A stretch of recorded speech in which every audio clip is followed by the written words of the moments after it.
Okay. Clyde, Tommy Ashley, Inside Carolina.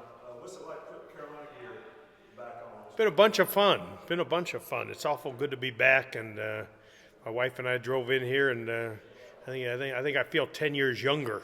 Kind of reminiscing, and met my wife here, and some awful good memories, and being around younger people. You know, not 45-year-old quarterbacks, some younger folks. So maybe makes you feel a little bit younger again. Makes me feel a little bit younger. So a bunch of fun. Really, really, really neat. Just seems like yesterday. Seems like yesterday we were here as students, and it's been quite a journey. And now, whatever that is, a bunch of years later, 43 years later, 44 years later, awful special. So why here, why back, and why now? Yeah, good question. One, it's my school. I love my school. Two is my wife's from Winston-Salem, and she's got some parents that are getting up in age, and so we really made a commitment to get her back closer to them. And I wasn't sure if retired is kind of a strong term, so I don't know that was ever an option, but knew I was going to do something. And Coach Brown asked me to come up, and we visited, and just a chance to get involved, and I think frankly, I love the place. I love what they're doing here. I've always wanted to work for Coach Brown. I've always admired Coach Brown since I was at East Tennessee State, and he was the head coach at Appalachian State. So I've always followed his work, always watched what he's done as a head coach, and always admired what he's done. And so a chance to just kind of be a part of that, and was special to get a chance. And we'll kind of figure out what level of commitment, what level of it'll be full commitment, but what level of time and stuff that is. We're going to go hard through this spring, and then sit down and talk and figure it out. Clyde, Michael Code, WCHL, chapelboro.com. You were obviously pretty busy last season, but what were you able to see of Drake Maye in his first season as a starter? Yeah, one of the fun things in the NFL is you always wear your gear, and you represent on that Saturday night meeting. So I watched a bunch of them. I watched a bunch of the Tar Heels, and talked a little bit of junk and within that quarterback room, and but just admired his toughness. I'd been, I'd come up a lot of times to see. We have some grandkids in town here in Durham, and we have Deb's folks, so we come to North Carolina a lot. And so I've been out the last couple spring practices for at least a couple days. So I'd watched them and met them and knew them, and they'd let me sit in the quarterback room a few times and visit with the team a few times. So it wasn't like I was not familiar with him. So it was fun to watch him, fun to finally watch him. Knew he was going to be a good player, just watching him even when he was a backup to Sam. But just a talented guy. Knew his dad, coached his dad down at the Gus Purcell quarterback school back in the day. You guys probably aren't, anyone remember that one? But down in Charlotte, the Gus Purcell quarterback school was every coach and every quarterback in the South came through there. And so had his dad when his dad was in high school. So old man. But love how he plays, love his toughness, and now just kind of sitting in these meetings and kind of being a fly on the wall, just a bright, sharp kid, and really enjoyed it, and I'm looking forward to, kind of even getting to know him better and getting to know his football better. Ross Martin, Inside Carolina. What do you like about his game? What stands out? I mean, you coach some of the best quarterbacks that exist in the world. What about Drake's game kind of stands out to you? Yeah, I think it stands out how smart he plays, that he's athletic.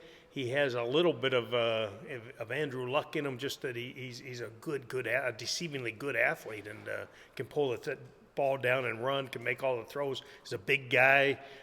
You don't see a ton of just quarterbacks kind of in a pro style, and he's one of them that really can sit in the pocket or get outside the pocket. So I've enjoyed him. I like his humility. I think all the great ones I've been around all have a level of humility that you wouldn't expect. But the guys that I've had good fortune to be around have all had a humility about them, and I think he carries himself with a humility that's attractive and that warrants being a good leader and people following you.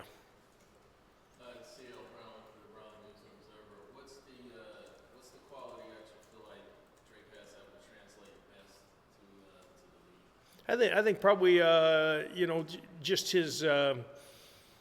his seeing the whole picture. He knows what's going on out there. He knows it before. He knows it after. He knows what's going on, and probably just having a Pentium processor that moves fast enough for football, and it'll step up one more notch in the NFL. Probably just things move even a little bit faster, but just he has that processing ability that he can do it quickly.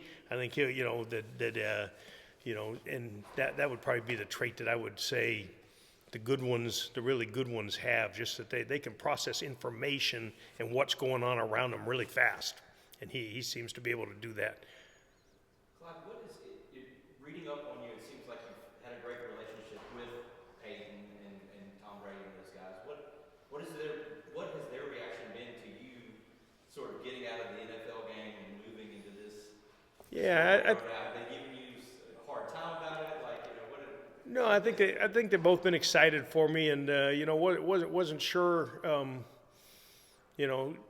Yeah, I think they've been excited about it, and it's a relational business. Like for me, it's all about the relationships, and those guys, they're the trait they have. They're for you, they're for you. Whatever Clyde Christensen, just like I've tried to be for them. Whatever endeavor they take up, I'm for them. I'm with them. They know that I got their back and that I'm going to support them as best I can in anything that they attempt to do, especially the marriage and being a dad and being a good man in a community and having an impact on making football better, making coaching better, making men better, and all those things at the highest point. But I think that they've been excited. I think they've been curious if I mean it. I think probably.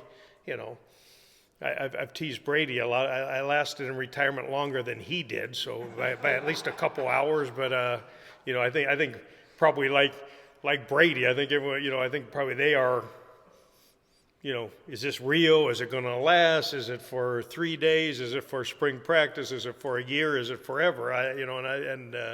And all those things are in God's hands, and we'll figure it out as we go and see what He's got for me to do. But right now it's here, and I'm excited about it, and couldn't be more excited about it.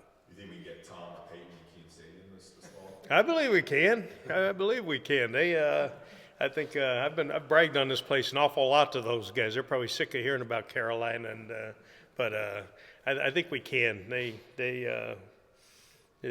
like I said, I just great relationships, great friendships, and pretty neat blessing to have been a part of, a bunch of guys. Those are the two highest profile guys, obviously, but there's been just good men all along the way, good players, good men, which, special when you get a chance to be around. There's a lot of good players who maybe aren't quite as good of men. There's a lot of good men who aren't that good of players.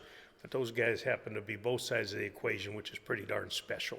Going from coaching guys like that, especially at the NCAA labs, you're on the field, be more hands-on with some of these kids. Is there an element of excitement for you to Yeah, there's always. coach these guys that are a little bit rawer and greener? Yeah, I've never looked at it any, just coaching's coaching. If you got a chance to improve somebody, and whether it's a high school kid or a junior high kid at camp, or it's, Tom Brady, who's 44 years old when we get him, that there's just something to figuring out how do we get them better, how do we have a relationship with them, how do we improve them, how do we encourage them as men, I think, and it's never really everyone asks the difference, and there really hasn't been a difference for me, whether it's Holy Cross or whether it's, the Tampa Bay Buccaneers or whether it's Carolina Tar Heel, it's just coaching. Coaching's coaching, and you just look for a way to get involved in their lives and let them know you care about them, and let them know that, hey, we're going to develop together a plan to get you better, and then go try and execute that. So that's always been the challenge. It hasn't ever felt like one level's higher than another level. It's just coaching. It's just football, and it's just coaching. What's the process of developing that plan? When you've got somebody like Tom Brady, Yeah. probably the best ever, Yeah. versus a college kid or Yeah. how do you develop a plan to make them better? Yeah, obviously Tom's a unique thing because he was 44. He'd been an MVP.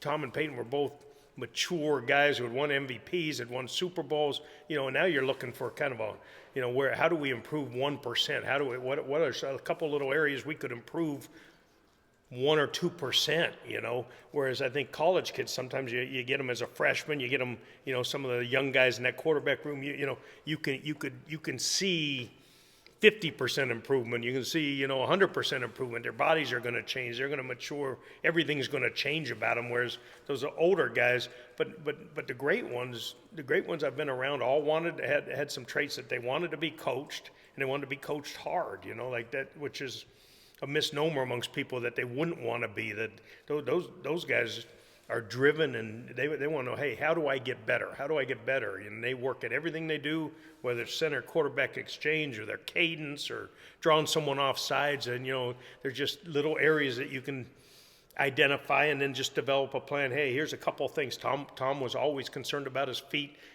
making sure his feet were quick in the pocket. So everything we did, had an element of twitch to it in the pocket, so you just kind of sit down, you watch the film, you propose some things. I've always thought it's a partnership, a two-way communication between the player and the coach, and I'll usually say, here's what I see, here's a couple areas I think we could improve. Sometimes they'll have more, sometimes they'll disagree.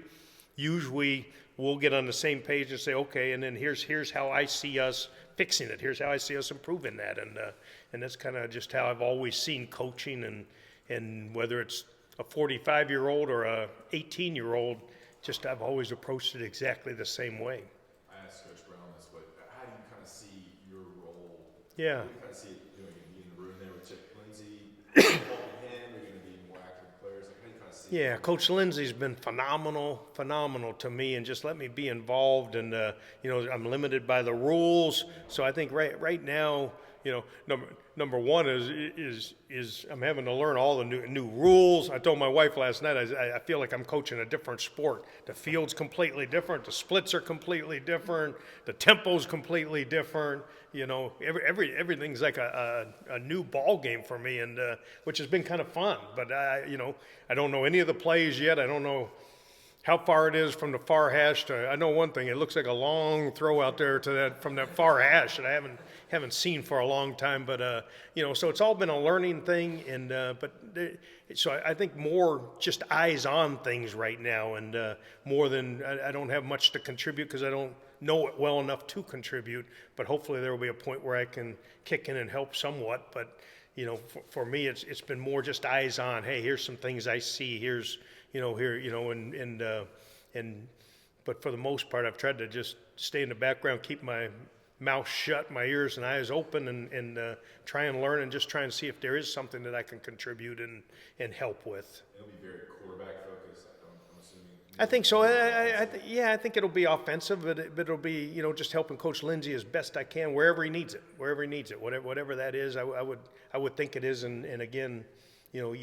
By rule, you can't do much coaching you can't do any coaching on the field right now. So it is more eyes on, and then meetings and just notes and again observations that maybe that we've learned down through the years. So it'll be interesting. It's fluid and to be figure it out as we go. To be figured out as we go. So I think the rules could change here soon, and so we'll figure it out. But it's right now they've just been great. They've just let me in. They've given me access to everything, and given me a chance to be a part of something pretty cool. Guys, let's go with Michael and finish up with Adam. Okay, sure. Clyde, what did you know about Chip Lindsay before you took this job? Never met him. I knew him by reputation. One thing is I haven't stayed as much up on the college game. Really I follow the heels just so I can throw some digs at the quarterback meetings and stuff, but really haven't followed it quite as much. And so I didn't know much, but I've been unbelievably impressed with him. He's been a bunch of fun to be around. And again, like I said, it's learning a new philosophy, a whole new way that is kind of college football now. But for me it's new, and we've been unique in that we've had kind of pocket guys all through. I haven't been at the Philadelphia or the Baltimore where they've kind of done incorporated some of the college things. We've had more of a pocket passer, and